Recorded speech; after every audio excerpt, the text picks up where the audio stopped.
dako para sa ikabubuti ninyo at para dulutan kayo ng pag-asa sa hinaharap. Ang Panginoon Diyos lamang po, kapatid na Leo, ang nakakaalam po ng ikabubuti natin at para po dulutan tayo ng pag-asa sa hinaharap. Kaya mga kaibigan, sa Panginoon Diyos lamang po dapat tayo sumangguni sa pamamagitan po ng pakikinig at pagsunod sa kanyang mga kautusan. Ito po ang dahilan kung bakit ang mga aral po ng Panginoon Diyos na nakasulat po sa Biblia ang itinuturo po namin sa inyo. Sapagkat dito lamang po sa mga aral ng Panginoon Diyos dapat masalig ang ating pananampalataya at paniniwala.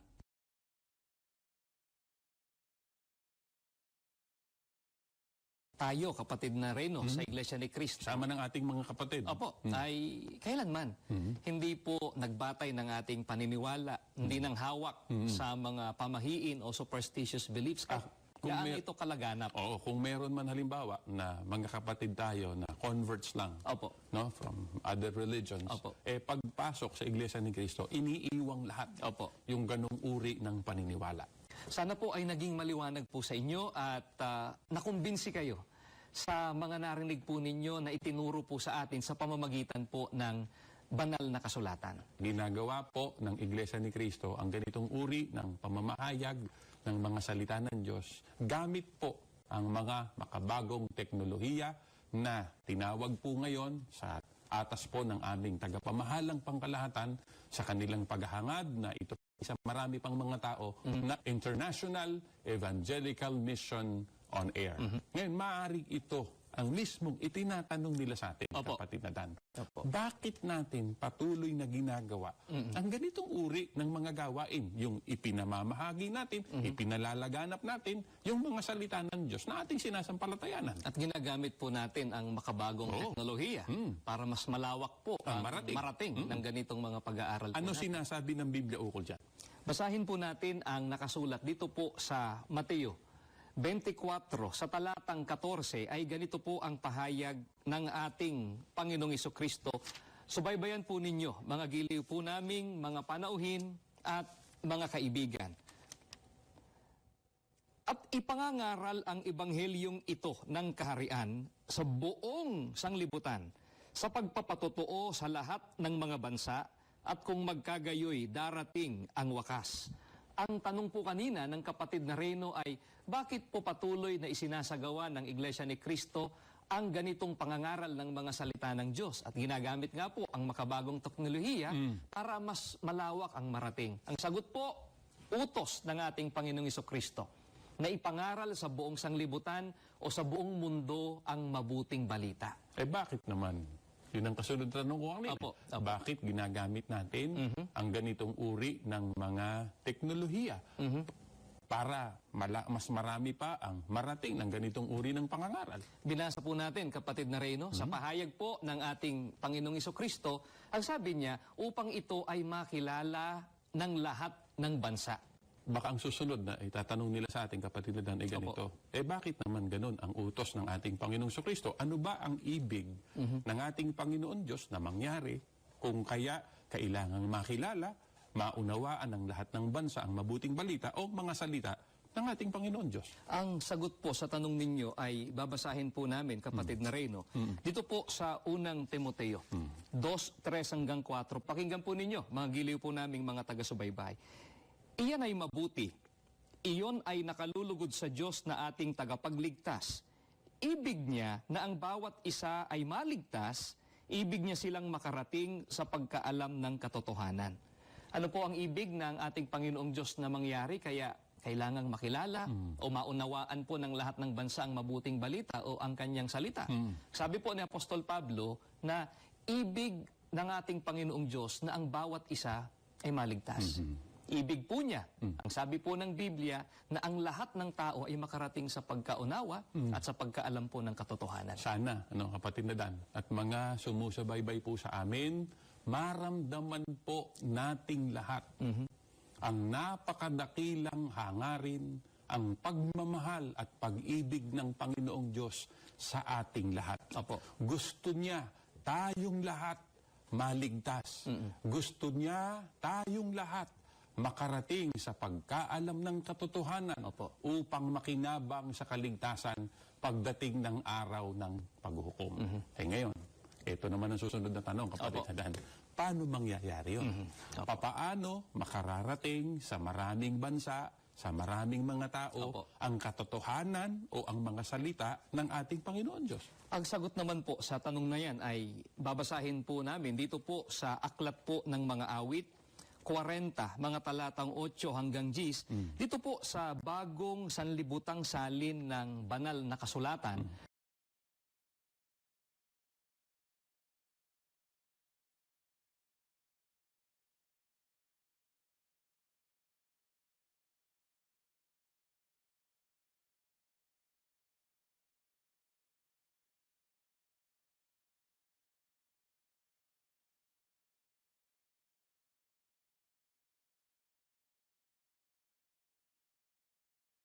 Ganito po ang ating mababasa, pakinggan po ninyo.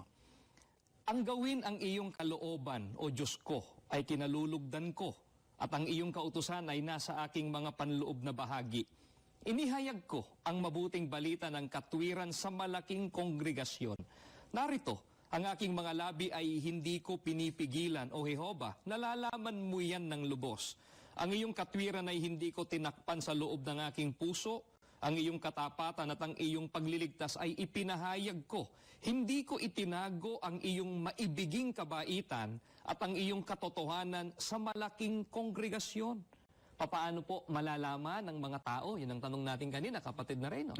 Ang katotohanan o ang mga salita ng ating Panginoong Diyos, alinsunod po sa Biblia, kailangan pong ipahayag ang mabuting balita at ang katotohanan sa malalaking mga kongregasyon. Siguro naman, kapatid Adan, Opo. at mga mahal naming taga-subaybay, naiintindihan na po ninyo kami ngayon kung bakit ang Iglesia ni Cristo po ay walang sawa, Opo. walang tigil. Opo. Sabi nga ng ating tagapamahalang pangkalatan, hindi na natin titigilan to. Opo. Walang tigil po na nagsasagawa ng mga pamamahayag, ng mga salita ng ating Panginoong Diyos sa malalaking lugar. Opo. Malalaking venues. Opo. Dahil kailangan po na ipahayag sa malalaking kongregasyon Opo. ang mga salita ng ating Panginoong Diyos na siyang katotohanan para maging gabay sa ginagawang paglilingkod ng tao sa ating Panginoon Diyos na ikapagtatamo ng pangakong kaligtasan. At ginagamit din natin, kapatid na Reyno, ang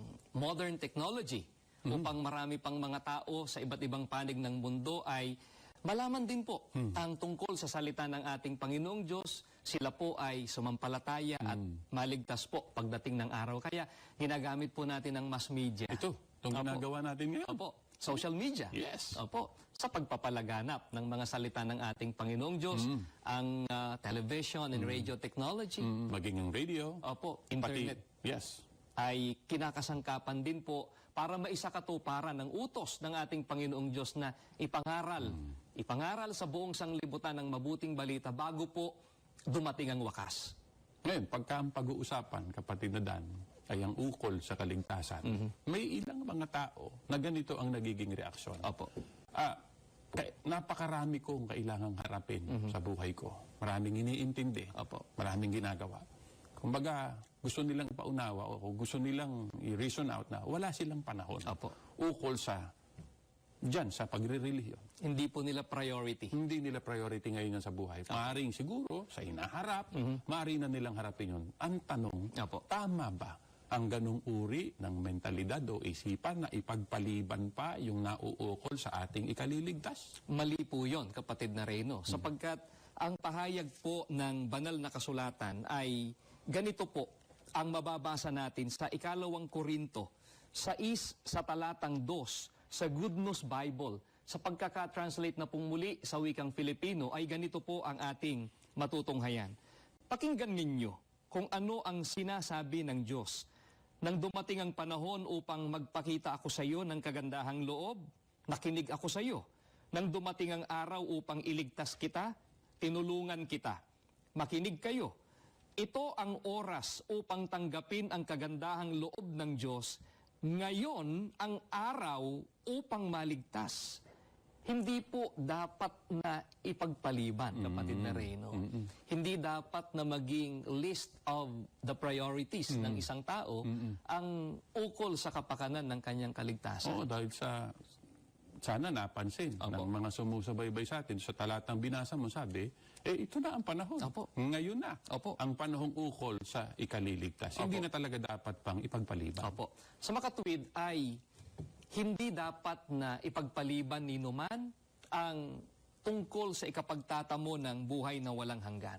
Kaya po, mga mahal po naming mga kaibigan, payagan po ninyo na patuloy namin kayong matulungan sa ginagawa po ninyong pagsusuri, paghanap ng katotohanan. Alam mo kapatid na Dan at mga mahal naming sumusubaybay, pakiisipin po nating mabuti ito. Ang pagkakataong ito po na pinaunlakan ninyo ang imbitasyon ng aming mga kapatid, hindi po nagkataon lang. Sinadya po ng ating Panginoon Diyos na magamit ang aming mga kapatid na nag-imbita sa inyo ang ganitong uri ng mga pag-aaral ng mga salita ng Diyos upang makarating po sa inyo ang kanyang katotohanan upang malaman po ninyo ang paraan upang tayo ay magtamo ng kaligtasan. Kaya sana po, mga mahal naming taga-subaybay, sama-sama na tayo sa loob ng Iglesia ni Kristong ito, magsagawa ng marapat na paglilingkod sa Panginoon Diyos at magtamo ng kaligtasan at pananahanan sa bayang banal. Maraming salamat po sa inyong pagsubaybay. Isang magandang araw po sa inyong lahat.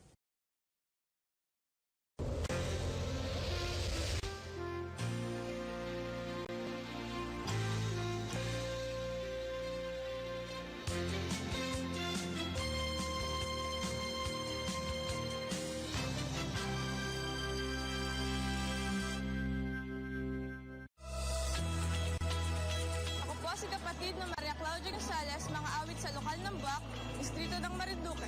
Kayo po ay nanonood sa INC TV.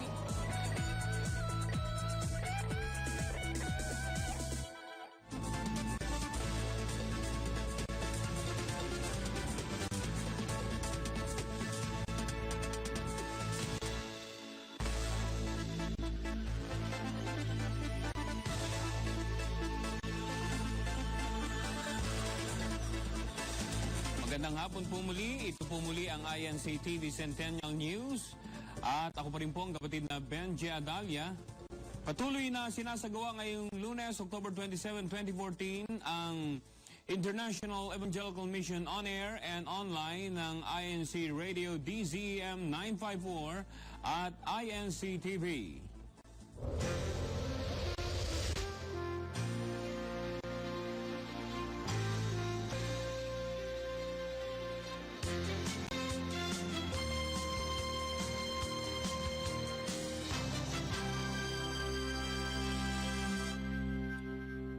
Kaugnay ng International Evangelical Mission, oras-oras naghatid po kami sa inyo ng mga update nasa Distrito Eclesiastiko ng Iloilo South.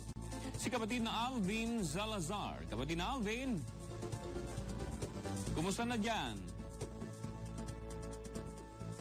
Maraming salamat kapatid na Benji. Narito nga po ako sa Distrito Eclesiastiko ng Iloilo South, kung saan ay kitang-kita po namin ang pakikipagkaisa ng mga kapatid sa kilusang inilunsad ng pamamahala ukol po sa gawaing pagpapalaganap ng mga salita ng ating Panginoong Diyos. Matatandaan po, noong nakaraang Abril, nagsagawa po sa distritong ito ng kabayan ko, kapatid ko, na nga po yan.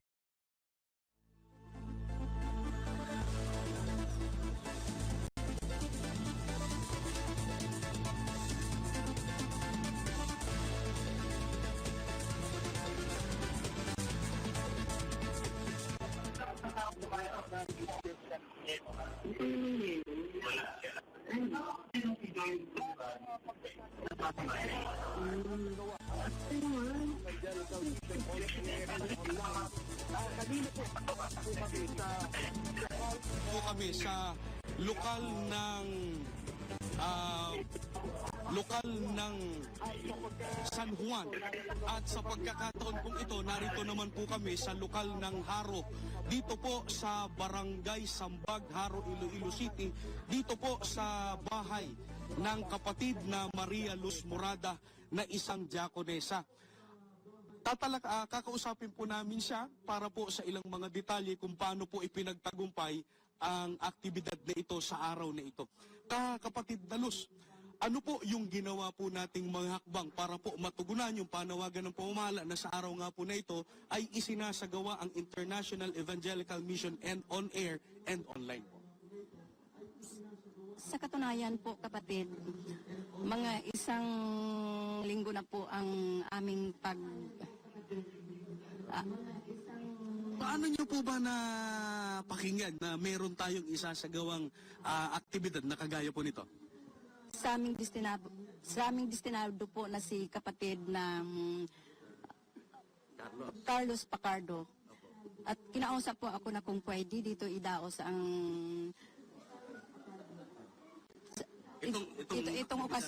itong okasyon na ito dito idinao sa aking tahanan. Masaya po ako ngayon sa katunayan na lahat ng mga kaibigan at mga mahal ko sa buhay, mga kasama ko sa aking pananampalataya, natipon po dito sa aking tahanan. Tangi po ng mga kaibigan pong narito. Sino po yung mga inanyayahan po na sapagkat sabi niyo po kanina,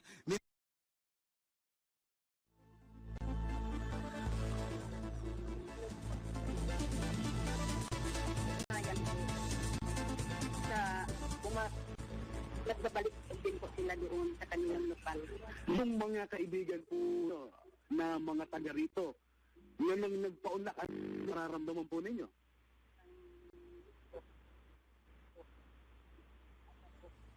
Madami po akong pagkikapan. Ang matawag ang pagkikapan, ganito ang pananampalataya. Iban po sa aktibidad ngayon, International Evangelical Mission on Air, saan nagagamit itong tahanan ninyo? Sa okasyon ng initiative, so ng ating tahanan po, sobrang welcome po. Sobrang welcome po. Para lang sa ganitong okasyon, sa mga doktrina at sa lahat po nagawain sa Iglesia ni Cristo po. maraming salamat po, kapatid na Luz. Isa lamang po ang yan ng kapatid na Luz sa lokal ng Haro kung saan ay isinasagawa po ang ganitong mga pagtitipon para po maraming mga taong makapakinig din ng mga salita ng Panginoong Diyos through television, national television na ngayon nga po isinasagawa ang International Evangelical Mission on Air. At para po sa iba pang mga detalye ng mga pagkilos ng lokal ng Haro, kakapanayimin naman po natin ang kapatid na Carlos Pacardo, destinado po sa lokal na ito. Kapatid na Carlos, paano po tinugunan yung panawagan po ng pumala ukol nga po sa aktibidad ngayong araw? Una po noong amin pong marinig at ipinanawa ang International Evangelical ay kaagad ko po na unang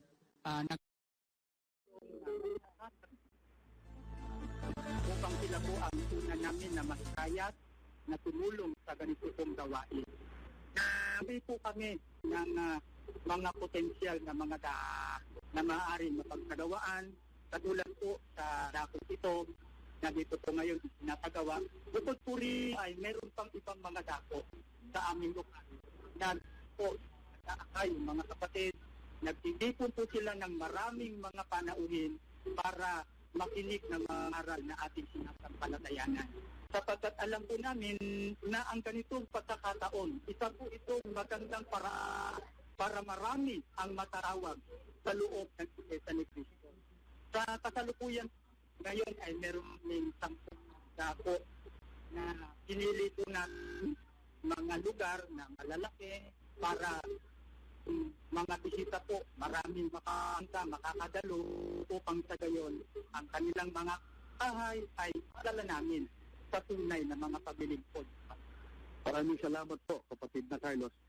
Ito pong ganitong aktibidad ay kitang-kita po na ang Kitang-kita po na ang pakikipagkaisa ng mga kapatid, mga may tungkulin, na ano pat yung mga tahanan po nila ay nagiging bukas para po sa ganitong mga aktibidad na marami ding mga taong makapakinig ng mga salita ng Diyos. Kaya patuloy po na nag-aanyaya ang Iglesia ni Cristo sa aming mga kaibigan na magtungo po sa mga dako ng gawain para makapakinig po ng mga aral na sinasampalatayanan sa loob ng Iglesia ni Cristo. Kapatid na Benji, yan muna po ang aking ulat. Maraming salamat kapatid na Alvin Salazar mula sa Haro, Iloilo South. At salamat din kay kapatid na Luz Murada at kapatid na Carlos Pacardo. Nag-text nga pala yung mga kapatid sa Purok 9 ng lokal ng Capitol. Sila ay nanonood dito sa INC TV ngayon. Magandang hapon sa inyo. Samantala, magpapatuloy ang International Evangelical Mission hanggang mamayang alas 12 ng hating gabi, oras dito sa Pilipinas. Sa pagkakataong ito ay dumako naman tayo sa lokal ng Luzon.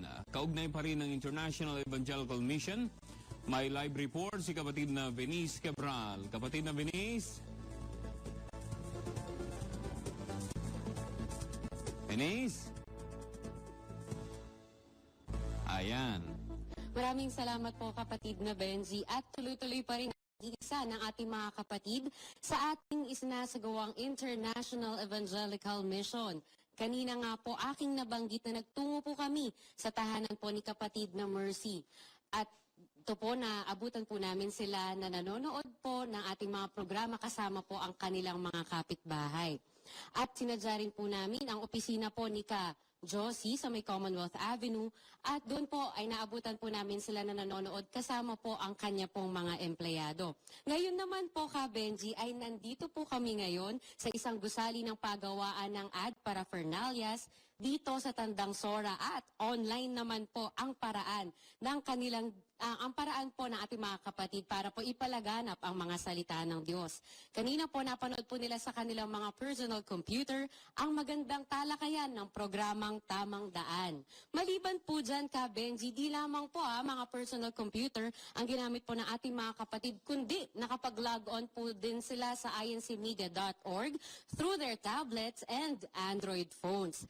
Kaya po mga kapatid na Ka Benji at mga kapatid, napapatunayan po dito na ang ating mga kapatid nasa tahanan man po o nasa kanilang pong mga paggawa, patuloy po ang pakikiisa at naglalaan po ng panahon para po sa pagpapalaganap ng mga salita ng Diyos. Kaya tayo pong mga Iglesia ni Cristo, sa pangunguna po ng ating tagapamahalang pangkalahatan, ang kapatid na Eduardo V. Manalo, ay sinisika po na sa pamamagitan po ng makabagong teknolohiya ay maipaabot po, maipahayag, maipakita at maiparinig sa lahat ng tao na kaya pong abutin nito ang tunay na aral at maging bahagi po sila ng tunay na iglesia upang maligtas po sa araw ng paghuhukom. Yan lamang po Ka Benji. Ako po si kapatid na Venice Cabral para sa Iglesia ni Cristo Television.